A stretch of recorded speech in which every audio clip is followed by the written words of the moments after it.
muuqaalkan ila daawo haddaad ilmeyn weysid oo aad khushuuci weysid ama aad xanaaqi weysid yaa muuqaalka iska gud waa ballan ila daawo horta muuqaalkan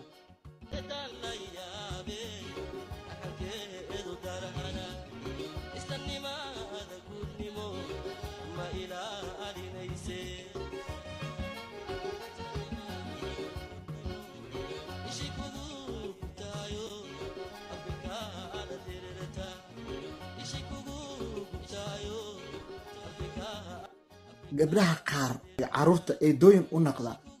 waxay ka daran yihiin yahuuda wallahi billaah waad u jeedaan gabadhan haddeertaan cuntada biyaha ku shubeyso waxaa qabo wiilkan yar haddeertaan ciqaabaysa aabihiis adiga ma aaminsantahay waxaas haddeertaan markaan ku leeyahay gabdhaha qaar way ka daran yihiin yahuuda waa sidaan oo kale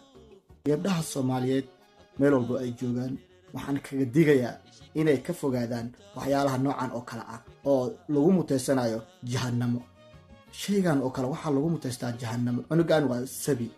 wax kala ma yaqaan waa cunug yar adiga inaad muxuu asiga cuntada cunayo carar aad ugu shubtid oo aad sun siisid oo aad garaacdid waxa kaaga soo kordhayo maxay yihiin oo aan ahayn ciqaab miishay kartaa gabdhaha Soomaaliyeed ha ka fogaadaan waxaan oo kale ha ka fogaadaan waan maqli jiray waana arkay aniga eedooyin sidaan oo kale caruur ku sameynaa ma fiicno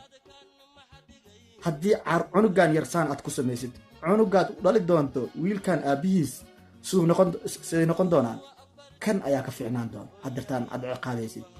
kuwa aad dhali doontid waxay noqon doonaan kuwa dulaysan oo ilaahay uu ciqaabo maxaa yeelay waxaad ciqaabtay cunugan yar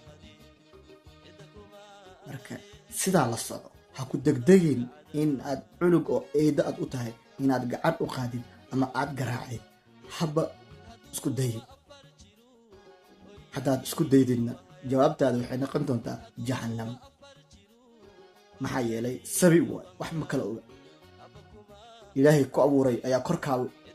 kaala socda marka haddaad isdhahdid aabihiis ima arkaayo ilaahay ku abuuray ayaa ku fiirsanayo aa kula socdo meel walba kula joogo daawada barnaamijka idinku fogay halkaan uma isa istaagin waxaa i qaaday khiiro daawada barnaamijka halkaan ila soo gaartay waxaan kaa codsanayaa inaad share iyo like iyo comment barnaamijka ka bixisid si uu meel fog gaaro anigana waxay tahay dhiirigelin mahadsanidin